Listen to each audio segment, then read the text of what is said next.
नमस्कार, मैं हूँ प्रबोध कुमार गोविल और आप देख रहे हैं हमारी विशेष श्रृंखला साहित्य का सिनेमा, कलम से कैमरे तक।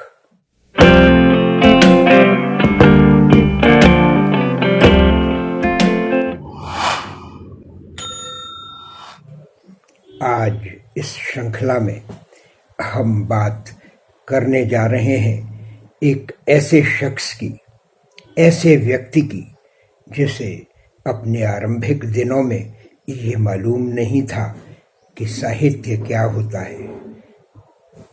सिनेमा देखने का थोड़ा बहुत शौक जरूर, लेकिन उसकी बारीकियों के बारे में भी उसे कुछ पता नहीं था। वो तो एक सीधा सादा इंसान था और अपनी रोजी रोटी के लिए चश्मे की दुकान पर एक मामूली सी नौकरी किया करता था। उसके कुछ मित्रों ने, उसके कुछ शौक, उससे कुछ बातचीत के बाद ये कहा कि तुम इतनी अच्छी बातें करते हो, कुछ लिखते क्यों नहीं। और जब उसे पता चला कि कहानियां लिखने से 100-200 रुपए की आमदनी हो जाती है, तो उसने अपने खाली वक्त में कुछ कहानियां लिखनी शुरू की। कहानियां भी कैसी, साधारण पारिवारिक कहानियां, रिश्तों की कहानियां, ऊंच नीच की बातें, तिलिस्म की बातें, दुनिया की विचित्रताओं की भावनाप्रद, युवाओं को अच्छी लगने वाली बातें, युवाओं में उम्मीद जगाने वाली बातें। और एक दिन इन्हीं सब कहानियों की बदौलत वो बन गया गुलशन नंदा। जी हाँ, गुलशन नंदा एक ऐसा साहित्यकार जिसकी जिंदगी में वो दिन भी आया जब एक और बड़े से बड़ा प्रकाशक उसे छापने के लिए तैयार रहता था, तो बड़े से बड़ा फिल्म निर्माता या निर्देशक उसकी कहानी पर फिल्म बनाने या उससे कहानी लिखवाने के लिए तत्पर रहता था। कई उपन्यास लिखे गुलशन नंदा ने।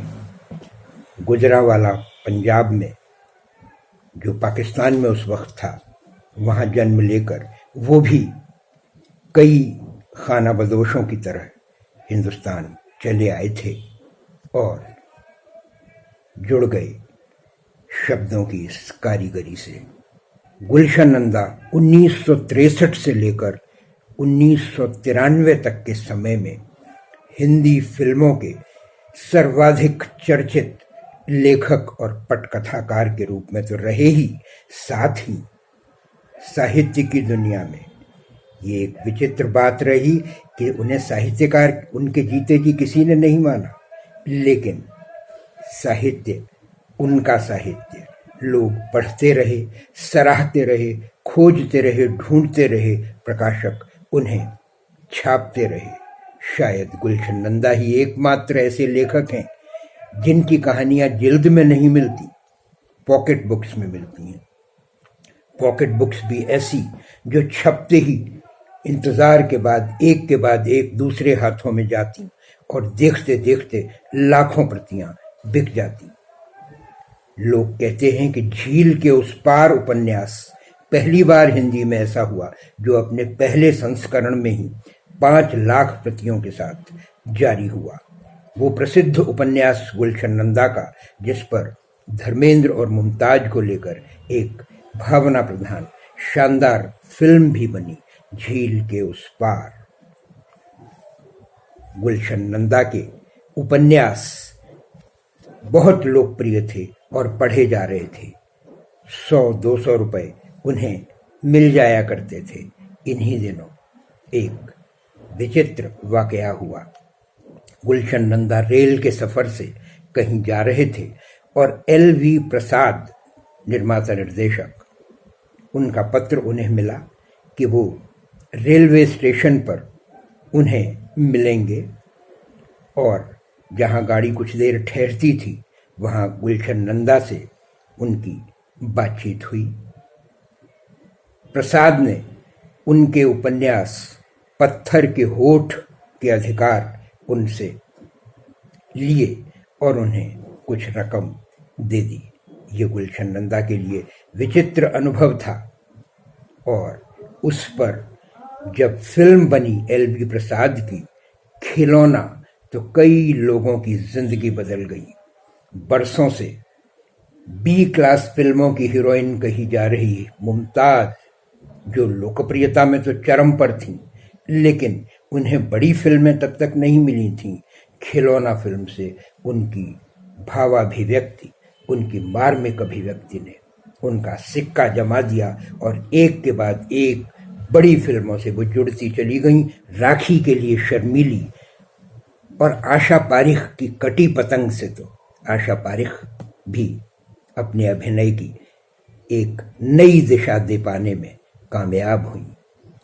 इस तरह सब बड़े बड़े सितारों के साथ जुड़कर गुलशन नंदा बन गए अपने दौर के एक शिखर लेखक।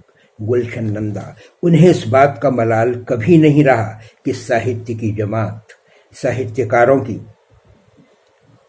एक श्रृंखला में उन्हें एक सामान्य साहित्यकार से ज्यादा कुछ नहीं मानती, और साहित्यकार भी नहीं, सिर्फ लेखक, महज लेखक। लेकिन गुलशन नंदा को इस बात की कभी कोई परवाह नहीं रही कि उन्हें साहित्यिक कार्यक्रमों में शिरकत करने के लिए नहीं बुलाया जाता, उन्हें कोई सम्मान नहीं मिलता, उन्हें उनकी रचनाओं पर शोध नहीं होते, उनकी रचनाओं पर विमर्श नहीं होते, चर्चा नहीं होती। लेकिन देश के लाखों करोड़ों लोग उनकी रचनाओं को पर्दे पर देख रहे थे, सराह रहे थे और उनमें खो रहे थे। उनके मशहूर उपन्यास गैलार्ड, कलंकिनी, सूखे पेड़ सब्ज पत्ते, नीलकमल, एक नदी दो पाट, डरपोक, माधवी, शर्मीली, गुनाह के फूल, तीन इक्के और काली घटा जैसे उपन्यास बहुत पसंद किए जा रहे थे। पत्रिकाएं ये लिखती थीं कि दर्शक इस प्रतीक्षा में हैं कि अब गुलशन नंदा का अगला उपन्यास कौन सा आ रहा है। उन्होंने कई फिल्मों में संवाद भी लिखे, कुछ दक्षिण की फिल्में, तमिल और तेलुगु फिल्मों में भी उनकी कहानियों पर आधारित फिल्में आईं। हिंदी में भी उन्होंने कई फिल्मों के लिए केवल कहानी दे दी, कहानी के अधिकार दे दिए। कई फिल्मों की उन्होंने पटकथा भी लिखी। वो स्थायी रूप से बंबई में बस गए थे। बांद्रा में उनका आवास एक ऐसा सपना था जो हर एक मामूली लेखक के लिए एक तिलिस्म की तरह दुनिया में रहा। गुलशन नंदा की स्मृतियों को हम याद करते हैं और इस अजूबे चरित्र पर हम सब आज चकित हैं कि किस तरह उन्होंने अपना मुकाम बनाया। आज इस वीडियो में बस इतना ही। नमस्ते।